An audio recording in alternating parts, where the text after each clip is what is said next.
இலங்கை தமிழரசு கட்சியாக இந்த கிளையினராகிய நாங்கள் 2012ஆம் ஆண்டு 10ஆம் மாதம் 7ஆம் மாதம் 10ஆம் தேதி இந்த கிளையை நாங்கள் மகளிர்தீவில் இருக்கக்கூடிய கிராம முன்னேற்ற சங்கத்தில் தான் இந்த அங்குராப்பான கூட்டத்தை நாங்கள் நடாத்தியிருந்தோம்.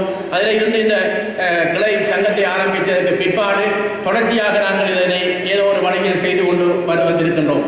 ஆனால் இன்று இந்த நிகழ்வை செய்வதற்கும் இதற்கு முன்பு செய்வதற்கும் சில நடவடிக்கைகளிலே சில மாற்றங்களை நாங்கள் காணக்கூடியதாக இருக்கின்றது.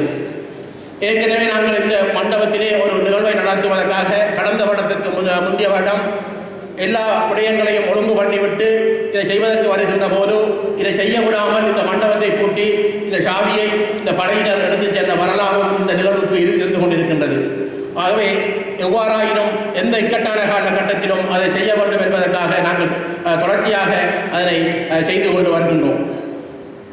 இந்த படுகொலைகளிலே இருந்து நாங்கள் என்னத்தை காணுகின்றோம் அல்லது இதை நிகழ்வுகளை நாங்கள் செய்வதன் மூலமாக அதில் நாங்கள் ஏதும் மாற்றங்களை காணுகின்றோமா அல்லது இதை செய்யத்தான் தேவையா, செய்யாமல் விடுவது நல்லமாகின்ற பல்வேறுபட்ட அபிப்பிராயங்கள் இப்பொழுது இருந்து கொண்டிருக்கின்றது.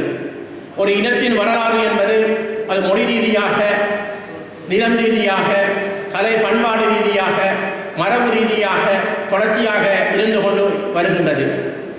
கடந்த காலத்தில் கூட மூதாதையர்களின் வரலாறுகள், மன்னரின் வரலாறுகள், பாரத போர் சம்பவங்கள் எல்லாம் எங்களுக்கு வரலாறாக இப்பொழுது நாங்கள் அதை படித்துக் கொண்டிருக்கின்றோம். இது நேரடியாக எமது மண்ணின் விடுதலைக்காக போராடுகின்ற போது அந்த விடுதலையிலே இருந்து விடுதலை புலிகளாகி இருக்கக்கூடிய மாவீரர்களும் மரணித்திருக்கின்றார்கள். அதற்கு அப்பாவி பொதுமக்களும் மரணித்திருக்கின்றார்கள். இந்த சம்பவங்களை நாங்கள் அடுத்த சந்ததியினருக்கு கொண்டு செல்ல வேண்டுமாக இருந்தால் நிச்சயமாக அந்த இழப்புகளை எங்கள் சந்ததியினருக்கு நாங்கள் பறைசாற்ற வேண்டும் என்பதற்காகத்தான் இந்த நிகழ்வுகளை நாங்கள் தொடர்ச்சியாக நடத்தி கொண்டு வருகின்றோம். அந்த வகையில் தான் இந்த கொக்கட்டிச்சோலை படுகொலை நிகழ்வு இடம்பெறுகின்றது. இந்த நிகழ்விலே நாங்கள் பல்வேறு எங்கள் கட்சியை எங்கள் கிளை உறுப்பினராகிய நாங்கள் சிந்தித்திருந்தோம். எங்கள் கூட்டங்களில் இதை எவ்வாறு இந்த முறை செய்ய வேண்டும் என்று பல இளைஞர்கள் கூறியிருந்தார்கள்.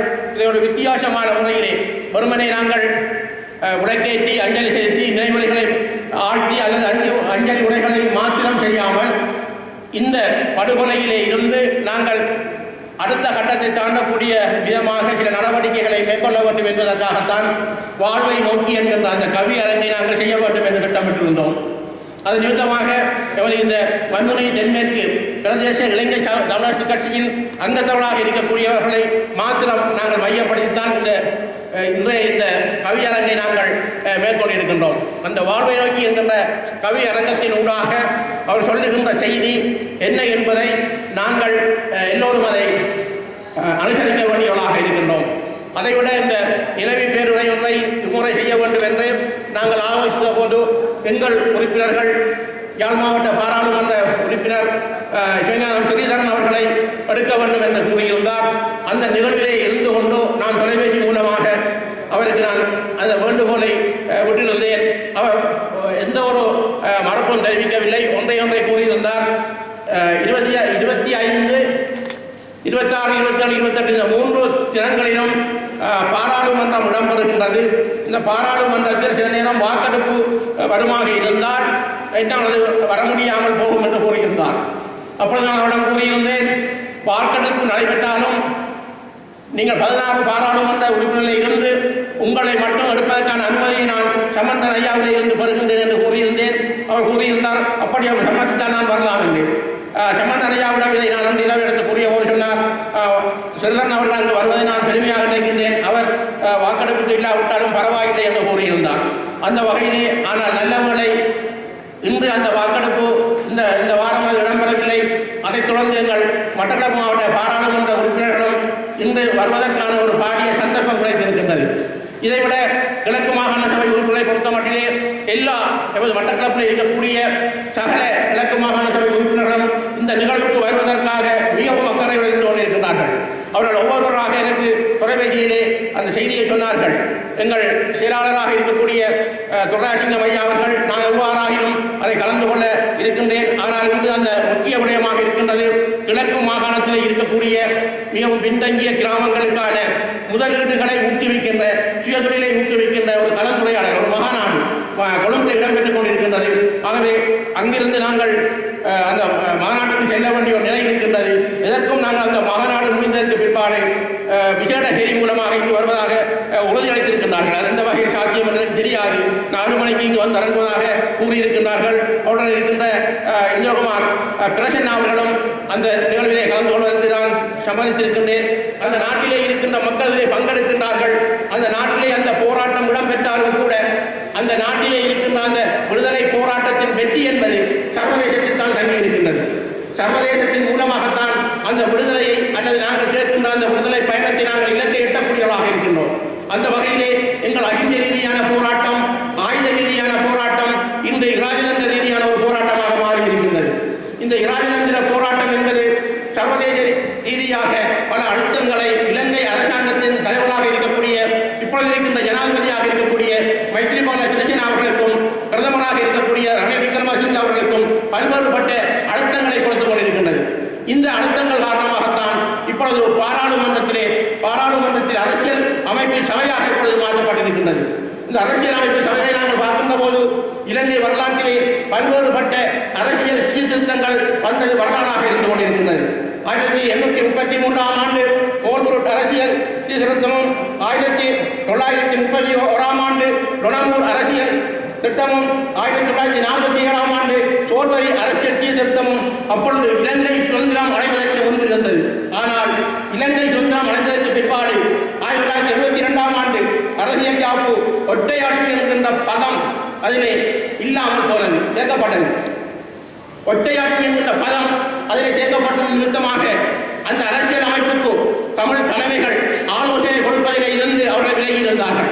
ஒற்றையாட்சி என்கின்ற பதத்தின் நிமித்தமாக தமிழ் மக்களின் ஆலோசனைகளின்றி 1972ஆம் ஆண்டு இந்த அரசியல் அமைப்பு முதல்வராக இலங்கை பாராளுமன்றத்தில் நிறைவேற்றப்பட்டது. அதற்கு பிற்பாடு 1978ஆம் ஆண்டு அரசியல் அமைப்பானது பௌத்த மதம் அரச மதமாக மாற்றப்பட்டது. இந்த 2 விடயங்களிலும் எங்கள் தமிழ் தலைமைகள் எவர்களின் வேண்டுகோளின்றி, அபிப்பிராயமின்றி, அவர்கள் சம்மதமின்றி இந்த அரசியல் அமைப்பு மாற்றப்பட்டது நிமித்தமாக நாங்கள் இன்று சுதந்திரமற்றவர்களாக இருந்து கொண்டிருக்கின்றோம். ஆனால் இப்பொழுது இருக்கின்ற இந்த அரசாங்க மாற்றத்துக்கு பிற்பாடு இந்த 2016ஆம் ஆண்டு எமது பாராளுமன்ற சபையாக மாற்றப்பட்டிருப்பதற்கு பிற்பாடு இப்பொழுது ஒரு புதிய அரசியல் அமைப்பு பாராளுமன்றத்திலே முன்வைக்க இருக்கின்றார்கள். இதை நாங்கள் பார்க்கக்கூடிய விடயம் என்னவென்றால், இப்பொழுது இருக்கின்ற இந்த அரசியல் யாப்பிலே 3 விடயங்களை அவர்கள் முக்கியப்படுத்துகின்றார்கள். முதலாவது விடயமாக நிறைவேற்று அதிகார கொண்ட ஜனாதிபதி முறையை ஒழிப்பது, இது முதலாவது விடயம். 2வது முறையாக இருக்கக்கூடியது இந்த தேர்தல் முறையிலே மாற்றம் ஏற்படுத்துதல். 3வது முறையாக இருக்கக்கூடியது தேசிய இனப்பிரச்சினைக்கான தீர்வு என்று இலங்கை வரலாற்றில், இலங்கை அரசியல் வரலாற்றிலே முதலாக தேசிய பிரச்சினைக்கான தீர்வு என்கின்ற விடயம் இப்பொழுது இந்த அரசாங்கத்தில் மைத்ரிபால சிறிசேனாவின் அரசாங்கத்திலே சேர்க்கப்பட்டிருக்கின்றது. இதன் நிமித்தமாகத்தான் இந்த அரசியல் யாப்பின் மூலமாக அரசியல் யாப்புக்கு பிற்பட்ட காலத்திலே, அரசியல் யாப்புக்கு பின்பாடு எங்கள் வடகிழக்கு தாயகத்தில் வடகிழக்கு மக்களுக்கான சுதந்திரமான சமஷ்டி முறையிலான ஒரு அரசியல் தீர்வு கிடைக்கும் என்ற நம்பிக்கை எங்கள் தலைவர் சம்பந்தனை அவர்களுக்கு இருக்கின்றது. சம்பந்தனை அவர்கள் அடிக்கடி அதை சொல்லிக் கொண்டிருக்கின்றார். அது விடயமாகத்தான் இப்பொழுது அவர் நாட்டிலே இல்லாமல் பிரித்தானியாவுக்கும் சென்றிருக்கின்றார். ஆகவே இந்த நேரத்தில் நாங்கள் மிகவும் அவதானமாக இருக்கக்கூடிய காலகட்டத்தில் இருந்து கொண்டிருக்கின்றோம். அன்பார்ந்த எமது உறவுகளை, நாங்கள் பல இழப்புகளை சந்தித்தாலும் எங்கள் தீர்வுகளை நாங்கள் பெறுவதற்காக பல்வேறுபட்ட கட்டங்களில் தந்தை செல்வ காலமாக இருக்கலாம், தலைவர் பிரபாகரன் காலமாக இருக்கலாம், ஒவ்வொரு காலகட்டத்திலும் சில தீர்வு திட்டங்கள், சில ஒப்பந்தங்கள் எங்களுக்கு வந்தது. ஆனால் இலங்கை அரசாங்கம் அதை தடுத்தது.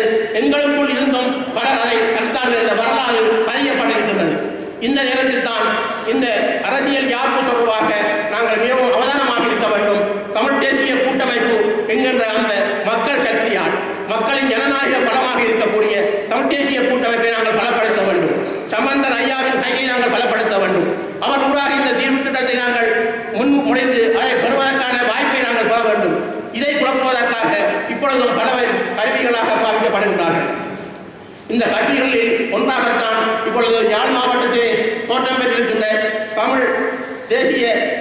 தமிழ் மக்கள் பேரவை என்கின்ற ஒரு அமைப்பு இங்கே வந்திருக்கின்றது. இந்த தமிழ் மக்கள் பேரவை என்கின்ற அமைப்பை பற்றி என்னை பொறுத்த மட்டும் நான் அதில் மிகவும் மரியாதை வைத்திருக்கின்றேன். ஏனென்றால் அதிலே பல புத்திஜீவிகள் இருக்கின்றார்கள். அவர்கள் அதை செய்யத்தான் வேண்டும். ஆனால் அதை புத்திஜீவிகளை மாத்திரம் எடுத்து அந்த தமிழ் மக்கள் பேரவையை நாங்கள் கொண்டு சென்றால் அதை நாங்கள் ஏற்றுக்கொள்ளக்கூடியதாக இருக்கும். ஆனால் தமிழ் மக்கள் பேரவையிலே இருக்கக்கூடியவர்கள் புத்திஜீவிகள் மாத்திரமல்ல, தமிழ் தேசிய கூட்டமைப்பிலே இருக்கக்கூடிய பலர் இருக்கின்றார்கள். எங்கள் வடமாகாண முதலமைச்சர் இருக்கின்றார். தமிழ் தேசிய கூட்டமைப்பில் இருக்கின்ற ஒரு தலைவராக இருக்கக்கூடிய இன்னொருவர் இருக்கின்றார். 2 பேர் இருக்கின்றார்கள். அதைவிட தமிழ் தேசிய கூட்டமைப்புக்கு எதிராக தேர்தலிலே போட்டியிட்ட கட்சி ஒன்று அதில் இருக்கின்றது. ஆகவே இவ்வாறான கட்சிகளையும் புத்திஜீவிகளையும் வைத்துக் கொண்டு அவர்கள் நிச்சயமாக தமிழ் மக்களுக்கான ஒரு தீர்வை தருகின்றோம் என்று கூறுவதில் அதிலே ஒரு சந்தேகம் பலர் மத்தியிலே இருக்கின்றது. ஆகவே நாங்கள் இதிலே மிகவும் அவதானமாக இருக்க வேண்டும். இப்பொழுது இருக்கின்ற செய்தியை நாங்கள் பார்க்கின்ற போது தமிழ் தேசிய கூட்டமைப்பும் ஒரு தீர்வு திட்டத்தை தயாரிக்கின்றது, தமிழ் மக்கள் பேரவையும் ஒரு தீர்வு திட்டத்தை தயாரிக்கின்றது, அதே நேரத்தில் வடமாகாண சபையும் ஒரு தீர்வு திட்டத்தை தயாரிக்கின்றது. இந்த மூன்றிலும் ஒருவர் எல்லாத்திலும் அங்கத்துவம் வருகின்றார். ஒரு மனிதர் இந்த 3 அமைப்பிலும் அங்கத்துவராக இருக்கின்றார். இதுதான் இருக்கின்ற சந்தேகம். எங்கள் விக்னேஸ்வரன் ஐயா அவர்கள் 3 அமைப்பிலும் அங்கத்தவராக இருக்கின்றார். தமிழ் மக்கள் பேரவையிலும் அவர் அங்கத்தவராக இருக்கின்றார். தமிழ் தேசிய கூட்டமைப்பில் தேர்தலில் போட்டியிட்டு தான் அவர் அங்கு மாகாண சபை உறுப்பினராக தேர்வு செய்யப்பட்டார். வடமாகாண சபை தயாரிக்கின்ற தீர்வு திட்டத்துக்கும் அவர்தான் முதலமைச்சராக இருக்கின்றார். ஆகவே இந்த தீர்வு திட்டம் என்பது ஒருவர் 3 அமைப்பில் இருந்து கொண்டு எந்த வகையான தீர்வு திட்டத்தை வைப்பார்கள் என்பதில் சந்தேகம் இருப்பதற்கு அப்பால் இந்த தீர்வு திட்டத்தின் மூலமாக ஒவ்வொருவரும் ஒவ்வொரு கருத்துக்களை கூறுகின்ற போது அது இன்னும் எங்களை குழப்புகின்ற ஒரு நிலை வரும் என்கின்ற விடயத்தை நீங்கள் புரிந்து கொள்ள வேண்டும். இதில் இன்னும் ஒரு விடயத்தை நீங்கள் தெளிவாக சிந்திக்க வேண்டும். என்னவென்றால் வடமாகாணம் கிழக்கு மாகாணம் என்கின்ற இந்த 2 மாவட்டங்களுக்கும் பல வித்தியாசங்கள் இருக்கின்றது. வடமாகாணத்தை பொறுத்தமட்டிலே 95% எங்கள் உறவுகள், எங்கள் தமிழர்கள். அங்கு இன்னும் 2-3 வருடங்கள் அல்லது 5-10 வருடங்கள் அந்த தீர்வு பின்னோக்கி சென்றாலும் அங்கு அவர்களுக்கு நிலாபகரிப்பு என்பது அல்லது அவர்களின் காணி எல்லையை பிடிப்பது என்பது கிழக்கு மாகாணத்தை விட கொஞ்சம் பாதகமற்ற சூழ்நிலை இருக்கும். ஆனால் கிழக்கு மாகாணத்தை பொறுத்தமட்டில் தமிழர்கள் 2 பக்கமும் தமிழடைக்கும் நிலையில் இருந்து கொண்டிருக்கின்றோம். ஒரு பக்கத்தில் சிங்கள தேசியவாதம், இன்னும் இனவாதம், இன்னொரு பக்கத்தில் நமது சகோதரமாக இருக்கக்கூடிய முஸ்லிம் அரசியல்வாதிகளின் கெடுபிடிகள். இந்த 2 கெடுபிடிக்கும் இடையிலே எங்கள் காணிகள் தொடர்ச்சியாக பறிபோய்க் கொண்டிருக்கின்றது. ஆகவே இந்த விடயங்களில் இருந்து நாங்கள் எழ வேண்டுமாக இருந்தால் இன்றைய இந்த 29வது ஆண்டு பொக்கட்டிச்சோலை படுகொலை நிலையிலே அவர்களுக்கு நாங்கள் செய்கின்ற விடயம் என்னவென்றால் இவர்களின் தியாகம் இந்த மண்ணுக்காக விளைத்து எமது இந்த இனத்தின் விடுதலைக்காக அவர்களும் தியாகம் செய்திருக்கின்றார்கள். இந்த சந்தர்ப்பத்தில் நாங்கள் அனைவரும் தமிழ் தேசிய கூட்டமைப்பை கட்டி காத்து வளர்த்து அதனூடாக எங்கள் தலைவர் சம்பந்தன் ஐயா மூலமாக சர்வதேச மதிக்கக்கூடிய வகையிலே ஒரு அரசியல் தீர்வை வென்றெடுக்க வேண்டும் என்று கேட்டு எனது தலைமுறையை முடித்துக் கொள்கின்றேன். நன்றி, வணக்கம்.